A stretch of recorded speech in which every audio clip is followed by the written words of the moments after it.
Hi boys and girls, it's Shane. The viral video that we did yesterday, choosing between the two different tenants, I'm going to let you know what happened in that now. But before I do, I want to ask you a favor. This previous video went viral.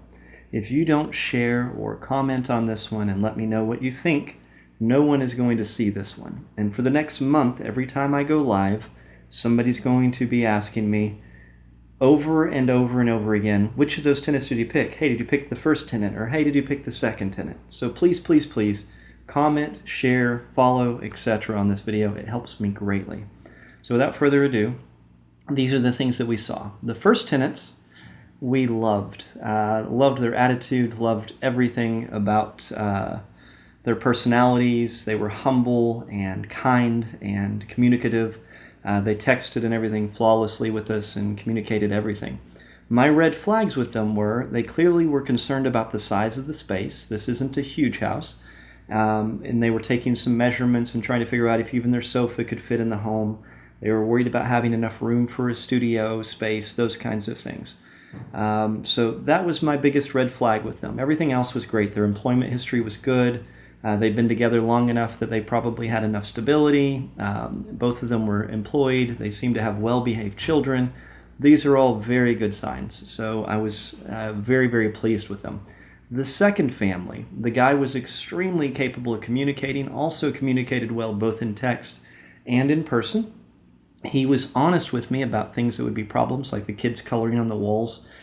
Things like that a lot of people wouldn't be forward with in front of a landlord. So that let me know that he was willing to tell me the good and the bad. And there were a couple things he told me that didn't necessarily make it into the final cut of that video that were negatives as well, but weren't negatives specifically for me that most people wouldn't have said. So he was being very straightforward with me about the negatives as well as the positives. He was a commission salesperson. A lot of people saw this as a negative.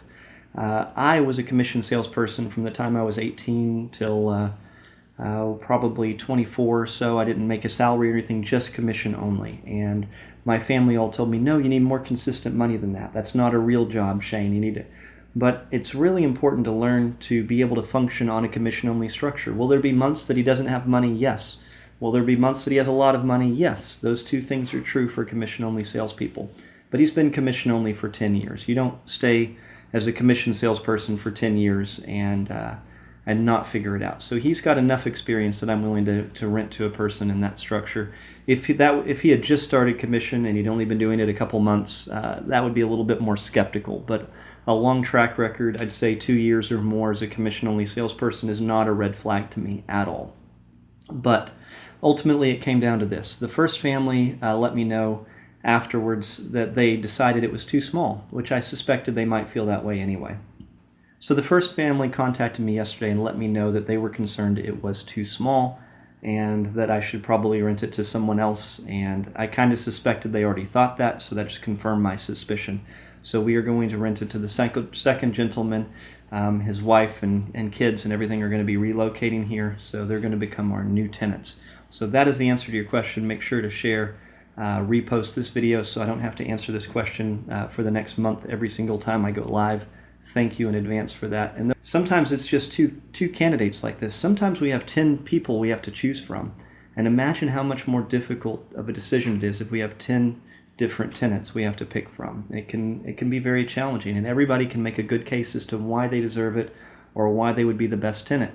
We're trying to pick out who's going to thrive the most in that house, and there's lots to consider.